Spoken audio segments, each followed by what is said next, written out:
Welcome everybody to part 36, and welcome to everybody's favorite dungeon, the Water Temple. Yeah folks, we are finally going into this infamous temple, and it is considered by many Zelda fans to be one of the worst, if not the worst temples to have ever existed. Well, it's a water temple, or a water dungeon, excuse me, because water dungeons have, throughout Zelda history, have been known to be pretty awful. Yeah. Anyway, the first thing you want to do here is go this way here, jump into the water, and switch on the iron boots. And folks, you're going to see me pausing a lot to switch between my regular boots and the iron boots, so get used to it. Anyway, here, start pulling out this block. And pull as far as until you cannot pull it anymore, and yeah, we're gonna leave. And you're like thinking, huh? Why'd you do that for? That's pretty worthless. It may look worthless now, but later on in this temple, you'll see what why I pulled that block out first.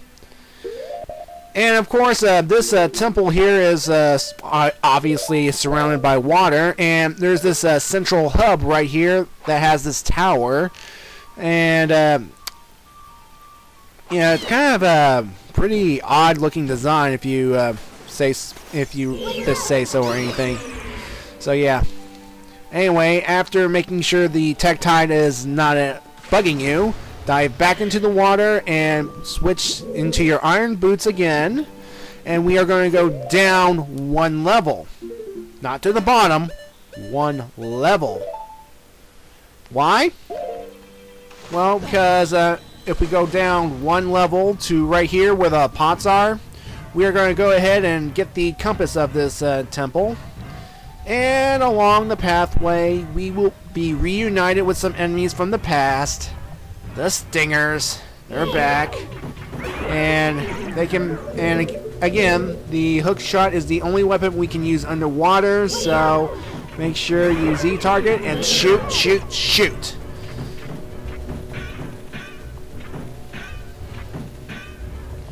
Gotta love those graphical glitches. I mean, I could see the earth stinger from the wall here, and yeah. And of course, once all stingers are dead, see that hook? See the hookshot target right there? Obviously, use it to pull yourself past these spikes. And once we get onto this little ledge right here, turn around, and you'll see a series of hookshot targets on the ceiling. Aim for the one that is furthest away from you, right here. It'll pull you up to this room right here.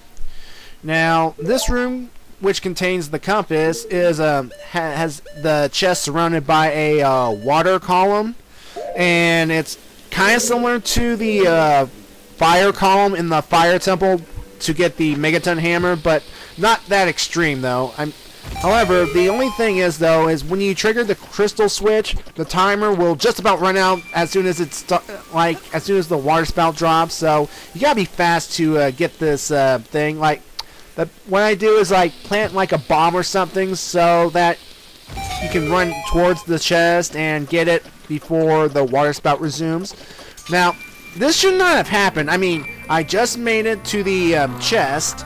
I pushed the action command open, and bam, it opened.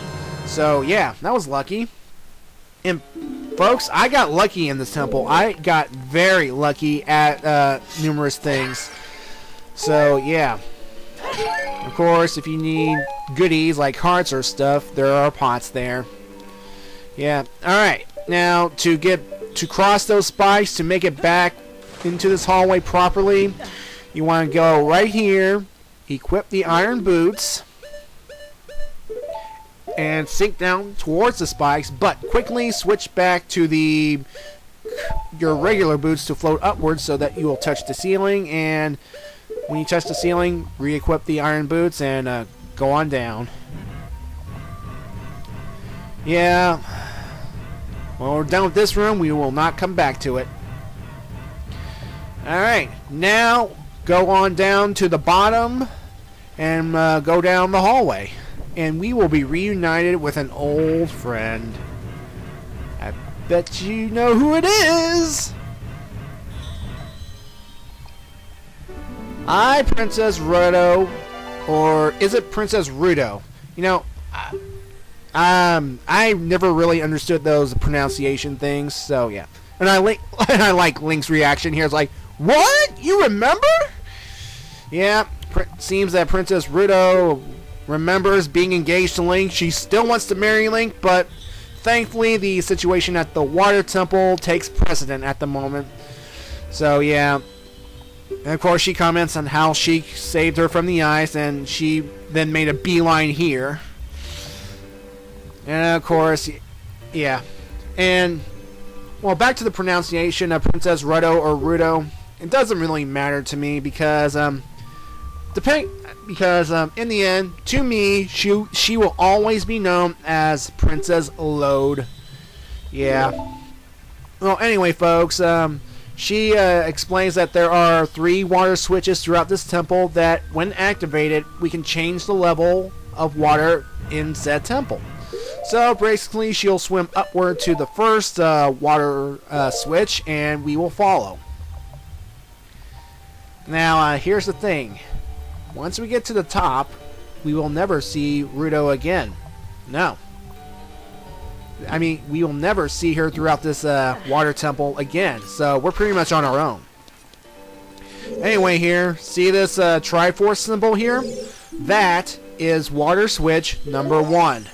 By playing Zelda's Lullaby at this location, we will lower the water to its to level 1, its lowest level, and that will grant us access to pretty much, well, a number of things. And we'll get to it in a moment. And there goes the water. Alright, but before we go back down, go through this door right here, and we will encounter some spikes. Yeah, these enemies are known as spikes, and they will gravitate towards you in spikes, and notice when you hit them or stun them, they turn into big rocks. So, are these things metal? Are they liquid metal? Are they Terminators or something? Nah, who cares? Anyway, by killing them all, we will reveal a big treasure chest which will contain the dungeon map, and said dungeon map will once again explain blah blah blah blah blah, blue areas previously explored, flashing areas, flashing things current location, blah blah blah blah blah.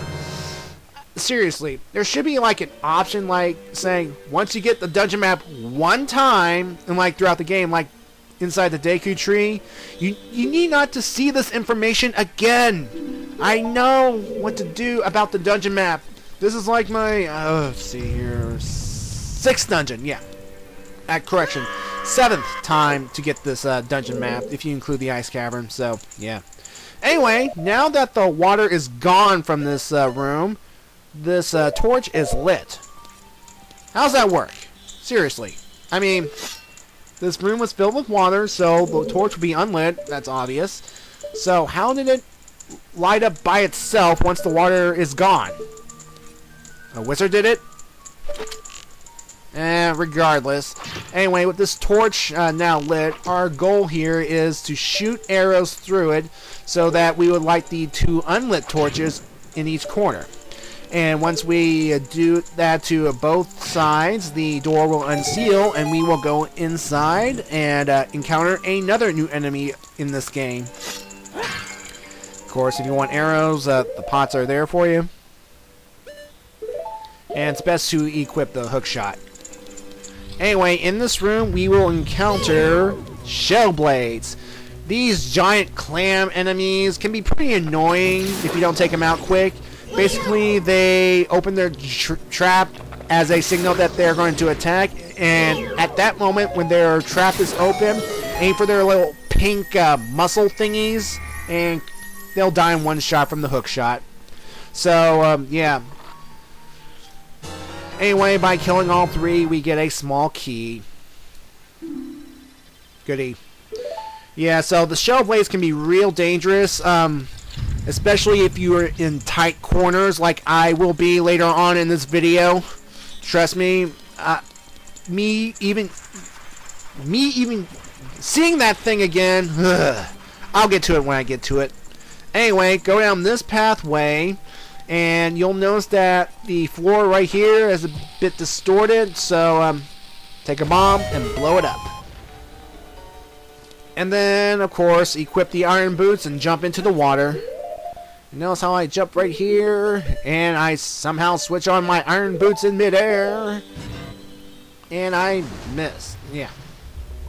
Anyway, down this pathway, there's a shell blade. Take it out quickly. Again, there's enough room for me to maneuver, so it shouldn't be too bad. Alright, at the end of this pathway here, this hallway, take off your iron boots and float up to the surface. And in this room, we are going to encounter 2 Tektites and this switch right here.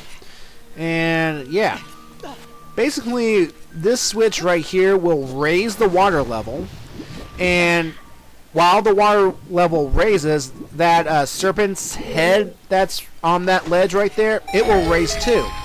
And from what it does is, when raised, it will reveal a hookshot target for us to aim at. And once we get up here, use Bigoron Sword and slash the Tektites. I mean, see, these things go down in 1 hit with the Bigoron Sword. With the Master Sword, it would have taken 2 hits. So yeah, it's a great sword. Anyway, do a spin slash through the gate here to hit the crystal switch. And this is why we came to this room. Another Gold Skull Tola. Yeah, kind of out of the way, but not too out of the way. Not Fire Temple out of the way, but still a little out of the way. Yeah, but yeah. Anyway, that's all in this room that we have to deal with. That's pretty much it. Collect goodies in the pots if you want, and we will backtrack to the main room.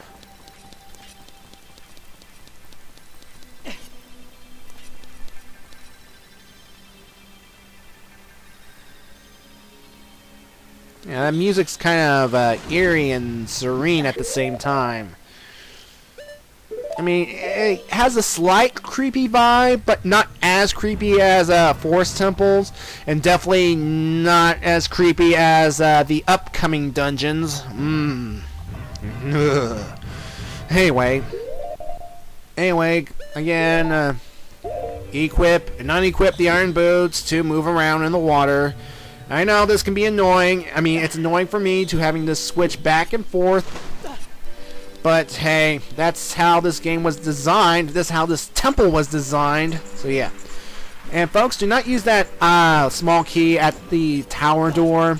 And yeah, pretty much one of the big things here is that if you use a key at the wrong time, if you use it at the wrong door, you pretty much shot yourself in the foot, unless you have to go through extreme measures to get the other keys. I mean, it'll take you much longer, but regardless, if you screwed yourself out of that key, then, well, it's best to restart the whole thing and start from scratch, rather than going through this long, arduous process of getting the other keys. Yeah. Anyway, what you saw me do was pushing that big block to open a pathway, which will lead me into this room right here. And there's another Tektite right there, so you know the drill. Of course, when I shoot it with an arrow, it will fall off the ledge down to the room below. Well, to the area below, I should say. And I, against my better judgment, decide to went ahead and kill it with my Bigoron Sword. Because what I'm about to do, like, there's a chance I can screw up, but I don't want this thing interfering with me trying to recover. So what am I going to do? Well, we're going to have to hit this crystal switch right here, which will make this water column rise to create this platform for us to cross the room. Again, it's time, so be careful, and that's how it's done. Now, going through this door right here, this will take us to a whirlpool room. Now, this room has strong currents that will take Link around over and over, and they are very strong. However, if you put on the iron boots, we can just sink to the bottom, and Link will not be affected by the currents. fact, we need to do so right now. Now, you see this giant serpent snake thing? It has a crystal switch in its mouth, and you pretty much know what to do right now. We have to aim for said crystal switch, and if you notice here on that cliff ledge right over there, next to a cage, there is a hookshot target that we need to get to. Now, of course, it's all pretty much a thing of timing and patience, and yeah. And coming up, I'm about to do something so stupid, I can't believe. I keep asking myself, why did I let this happen? Why did I let this happen? I should have been thinking better. Basically, behind the cage, behind the gate, there are two shell blades. And you know how then shell blades in general are easy when you have maneuverability, you can move around, you have big spaces so you can move around and they don't hurt you. Well, I'm about to experience the complete opposite. I'll be trapped in a confined space with two shell blades, and they will attack me. What they'll do is they will open their jaw, and then turn around and hit you with those spikes on their backs, and they can take away a good chunk of health. I mean, not a good chunk of health. It pretty much take half a heart at least, and yeah, these things will. I mean, these things right here, they pretty much brought me to the brink of death. Literally. By the time I finally killed these things, I had half a heart left on my health. Although, technically I had 2 fairies in my inventory, so I was not going to die. I mean, I would have died, but then I got revived. But the thing is, I was worried that if I were to die here and did get revived, that I would still have to face the 2 shell blades, and they would pretty much eat my hearts again, and then the air fairy would revive me, and so on and so forth, and so when I'm about 1 heart away from death, I finally managed to kill one of these things, and the other one still scored half a heart health, and come on, phew! See, that should not have happened. What I should have done was I should have let the shell blades come out of the gate into the more wide open area, or I could have just taken off the iron boots immediately and float upward to the room above. That wasn't pretty smart, but hey, at least I survived. At least I made it, barely. And one of the first things I do as soon as I get out of the water is use one of my fairies to heal my health.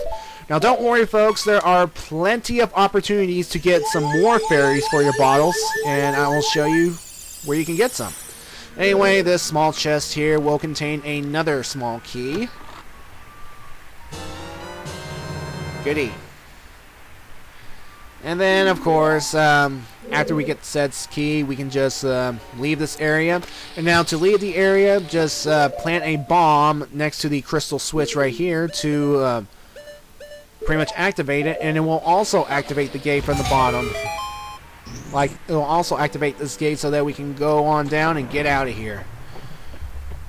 Of course, I might have to deal with shell blades if I had just pretty much went on upward to get the key, but I wouldn't have taken that much damage. I would have taken some, but yeah.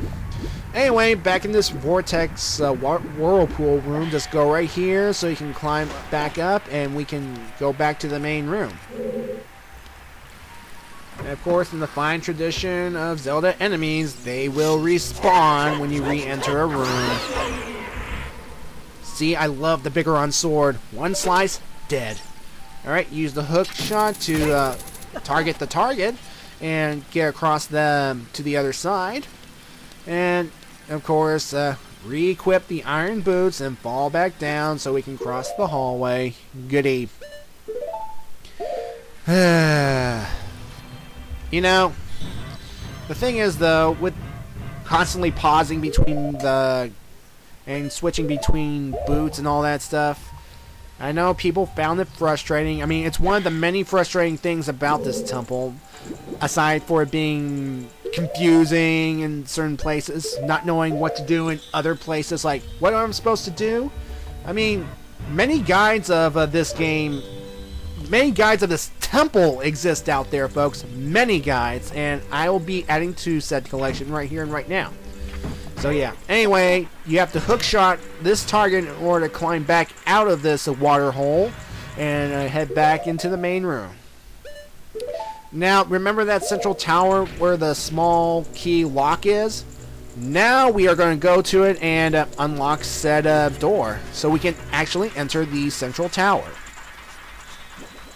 Now inside the central tower we will find water switch number 2. Water switch number 2 will basically raise the water to level 2, which is not its maximum height that we saw at the beginning of this temple, but it'll still be enough to reach certain areas. Anyway, just hookshot up to this platform right here, and if you misfire, you can accidentally get into the spikes right there. And once again, pull out the ocarina and play Zelda's Lullaby. Now, of course, it would help to actually play the right notes of Zelda's Lullaby, but yeah. Alright, and once we raise the water level, we will explore more of this temple. And folks, I'll take a break right here, and in part 37 we will continue to explore and find some more goodies. So until then, see ya then.